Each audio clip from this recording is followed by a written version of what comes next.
I arrived at Hoshyama village on a late autumn day. The maple leaves were the color of dried blood.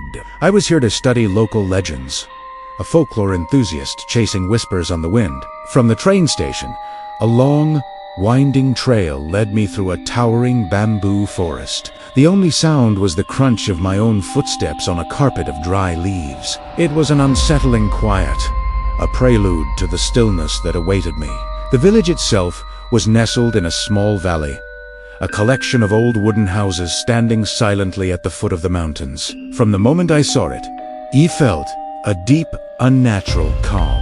There were no children playing, no dogs barking, not even the song of a single bird. Only the wind whistling through the mountain crevices like a long, mournful sigh. The village chief, a gaunt man with clouded eyes, greeted me. When I brought up the strange local stories, he just shook his head. In Hoshyama, he said, his voice raspy, the past is best left undisturbed. But his eyes, they told a different story. They were a warning. I was given a small house on the village's edge. The room smelled of damp wood and something else, a faint herbal scent I would later identify as On the very first night, I was jolted awake by a soft, persistent tapping. It wasn't a knock. It was lighter, like fingernails scratching gently at the window pane. My heart pounded in my chest as I sat bolt upright, staring into the impenetrable darkness outside. The sound repeated exactly 100 times, then ceased, leaving behind a silence even more terrifying than the noise it replaced. The next morning, I found a fresh scratch on the windowsill. It was long and shallow, as if something had tried to claw its way in. Over the next few days, I attempted to interview the villagers. They were evasive, their answers short, their eyes always darting away from mine. Only one elderly woman, after I pressed a few coins into her hand, whispered a name, Yamafumi. She said it was a mountain deity that required offerings, that every 10 years, the village performed a ritual to keep it asleep. When I asked for more details, a look of sheer panic crossed her face, and she slammed her door shut.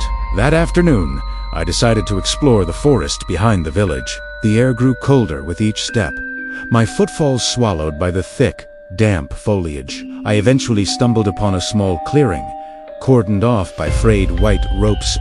Inside stood dozens of strange straw effigies. Each was dressed in tiny white cloths, their faces painted with black ink, twisted into expressions of both sorrow and rage.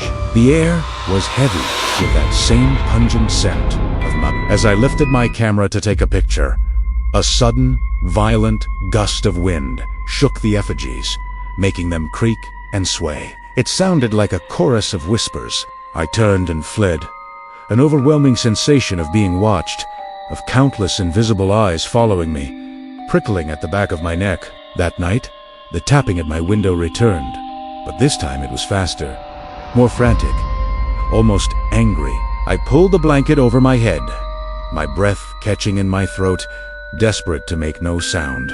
I heard light, shuffling footsteps circling the house, pausing right outside my window. A shadow passed across the thin paper screen, a low, twisted shape, something inhuman. The next morning, my blood ran cold. There, on my desk, placed squarely in the middle of my open notebook, was a tiny straw effigy. It was identical to the ones in the forest, but this one was bound with strands of my own hair. That was it. I had to leave. I packed my bag in a frenzy and ran for the village entrance. But the single wooden bridge that spanned the stream, my only way out, was gone. It had been destroyed. From a distance, the villagers watched me, their faces cold, impassive, and utterly The chief appeared, his voice now completely devoid of emotion.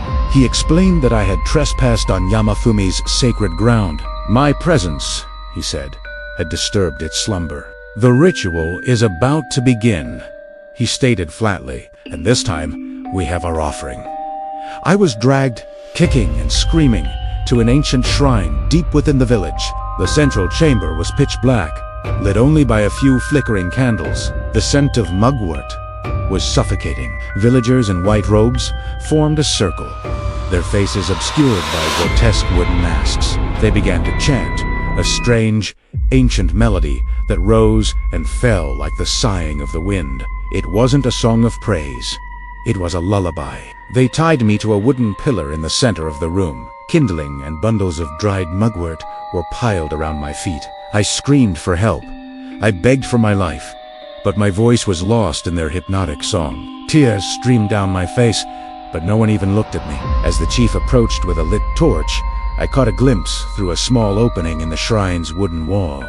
In the deep darkness of the forest, something was moving. It was neither human nor beast. A massive, chaotic black form, with countless arms or branches writhing and stretching outward, all of it emanating a cold, eerie blue light, Yamafumi.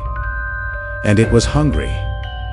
The torch touched the kindling. Flames roared to life, the acrid smell of smoke and mugwort filling my nostrils. But the heat wasn't what I felt. Instead, a bone-chilling cold radiated from the forest, seeping into the shrine, into my very soul. The villagers' chant grew hurried, their voices now laced with fear.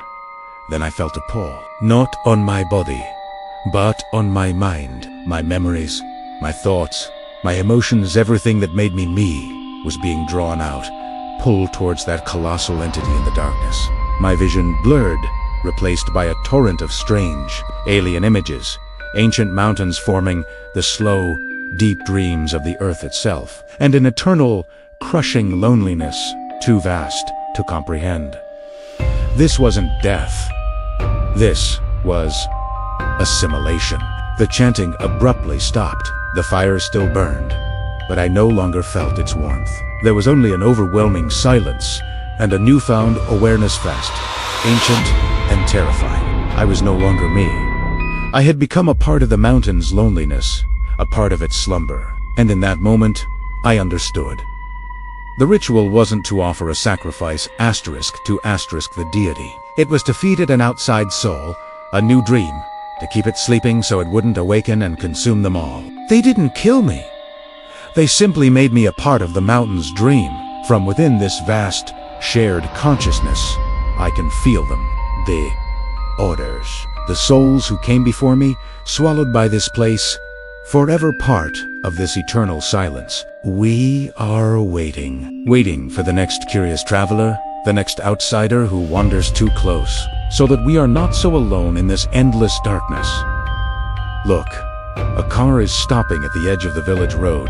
A newcomer steps out, raising a camera to their eye. He'll ask questions. He'll explore the forest. He will know. He will learn. And then, he will stay forever, like all of